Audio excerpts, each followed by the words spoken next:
বাংলাদেশ রয়ে গিয়েছে বাংলাদেশে। আমরা পড়শি হিসেবে প্রশ্ন তুলছি সে দেশের সংখ্যালঘুদের নিরাপত্তা নিয়ে, কিন্তু মহিলাদের সম্পর্কে কি ধারণা নোবেলজয়ী ইউনুস সাহেবের? একটা ছোট্ট তথ্য দেওয়া যাক।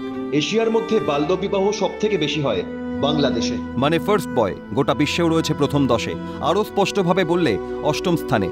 নারী দিবসে এমনটাই তথ্য উঠে এসেছে ইউনিসেফের উইমেন অ্যান্ড প্ল্যান ইন্টারন্যাশনালের একটি যৌথ প্রতিবেদনে। বাংলাদেশের মোটের ওপর 51% মহিলার বিয়ে হয় 18-এ পা দেবার আগে। 18-র আগে মা হচ্ছেন প্রায় 25% নারী। গত বছরে শারীরিক বা যৌন সহিংসতার শিকার হয়েছেন 15 থেকে 19 বছরের কিশোরীদের 28%। বিশ্বে যে 7টি দেশে নারীদের ডিজিটাল দক্ষতার হার সর্বনিম্ন, সেসব দেশের মধ্যে বাংলাদেশের উজ্জ্বল উপস্থিতি। খোদ বাংলাদেশের ইউএন উইমেন জানাচ্ছে, বাংলাদেশের একটি বড় অংশের কন্যা শিশু স্কুলে যায় না। যদিও গোটা বিশ্বের প্যারামিটার কিন্তু ঘুরছে বাল্যবিবাহের ক্ষেত্রে।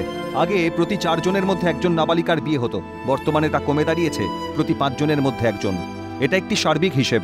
ভারত সহ এগিয়ে থাকা দেশগুলিতে হিসেবটা আরও কম। স্বল্প বয়সে বিয়ে অর্থাৎ স্বল্প বয়সে গর্ভধারণ, এর পেছনে রয়েছে বাংলাদেশের আর্থিক অবনয়ন। এই বিপুল সংখ্যক মহিলারা ভুগছেন অপুষ্টিজনিত রোগে। তাছাড়া যৌন হিংসার যে হিসেব দেওয়া হয়েছে, প্রকৃতপক্ষে সংখ্যাটা তার থেকে অনেক বেশি, কারণ বেশিরভাগ অত্যাচারিত নাবালিকা অথবা তার পরিবার সামাজিক চাপের মুখে অভিযোগ লিপিবদ্ধ করেন না। এবার একই বিষয়ে ভারতের পরিসংখ্যানটাও লক্ষ্য করা যাক। ইউনিসেফের রিপোর্টে উল্লেখ রয়েছে, বাল্যবিবাহ রুখতে বিশ্বের মধ্যে সবথেকে এগিয়ে রয়েছে দক্ষিণ এশিয়া। এখানে বাল্যবিবাহের হার 54% থেকে 26% নেমে এসেছে। এর মধ্যে সবথেকে বেশি উন্নতি হয়েছে ভারতে। ভারতে বর্তমানে বাল্যবিবাহের হার 23%।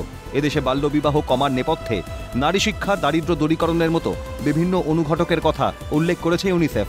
আমরা ব্যস্ত রয়েছি বেটি পড়াও বেটি বাঁচাও নিয়ে। ও দেশ না হয় দেবী মূর্তির মুন্ডু ভাঙা।